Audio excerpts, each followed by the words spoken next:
So the thing I want to talk about with ALD is their pricing, because their products, they're not cheap. And some of the pricing to me doesn't really make sense. But before we can do that, we need to explore a little bit on their manufacturing side. So like many brands, they work with a lot of different suppliers around the world.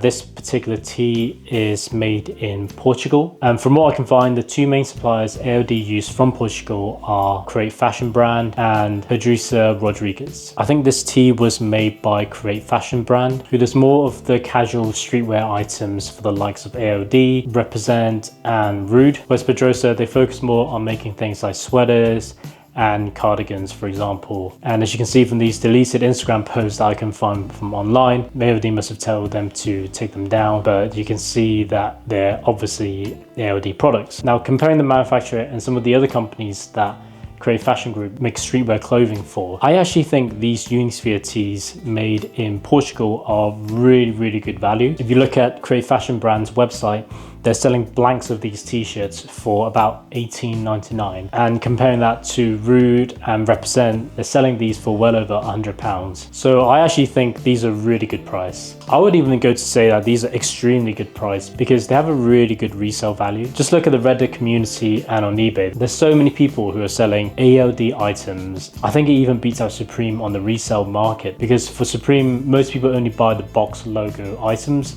Whereas ALD, honestly, people are just buying and selling anything from ALD. And I'm not a reseller myself, but at the very least, you know, if you've worn these a few times, you decide you don't really like it, you can at least sell them for a reasonable amount of money. So the quarter zip is actually made in Vietnam and the manufacturer is unavailable.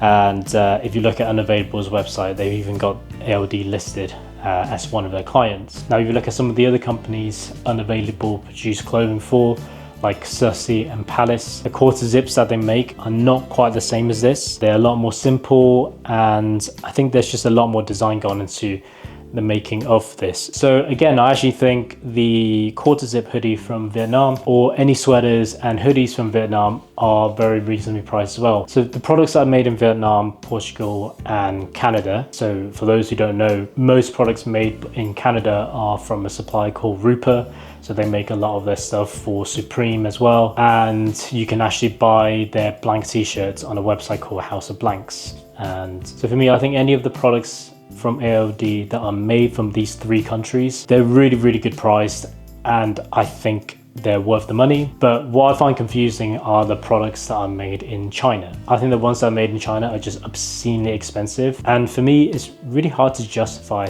the high price tag that they charge on them. The ALD uses a supply called Lever Style or Leather Style, whatever you want to call it. I think the products that are made in China, there's a common misconception that Chinese made items are really poor quality or really badly manufactured, but that's not really true anymore. A lot of really high quality items are actually made in China. But charging £325 for a polyester shirt, I think it's not really justifiable. And when you compare that to some of the other products that they've got, you can get a proper jacket for the same price as well from their website. It just doesn't really add up. And I think you really have to be picky about what you want to pick up from Aime Leon Dore and consider, is this something you really want to keep? Because unless you live in London or New York, you kind of have to buy all of their stuff online, and their return process is not exactly straightforward.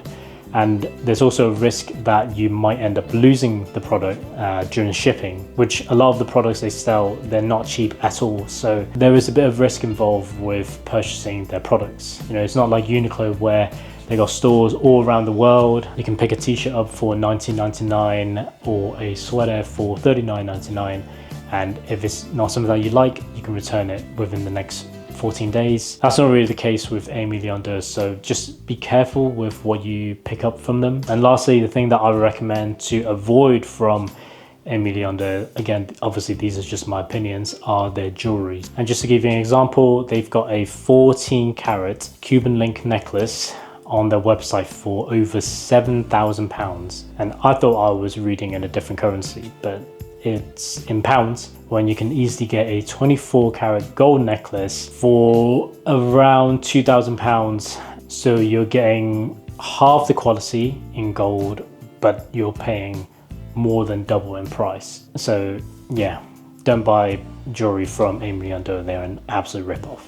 So overall, I do think Aime Leon Dore makes some fantastic clothing. The design on these, they are really good. And obviously you're gonna get a lot of street cred wearing Aime Leon Dore clothing in the West. On top of that, they have a really good resale value as well on most of their products, which is quite rare to find compared to things like sneakers or watches. Some of the products, the pricing are very questionable, but I think on a lot of their designs, it's good enough to justify the premium cost. Okay, so that's my review on Aime Leon Dore's clothing. And if you're interested in my thoughts on Fear of God athletics, you can click on this video here. Or if you want to check out some of the Uniqlo spring summer products I've picked up, then you can click on this video here. Thanks for watching and see you next time.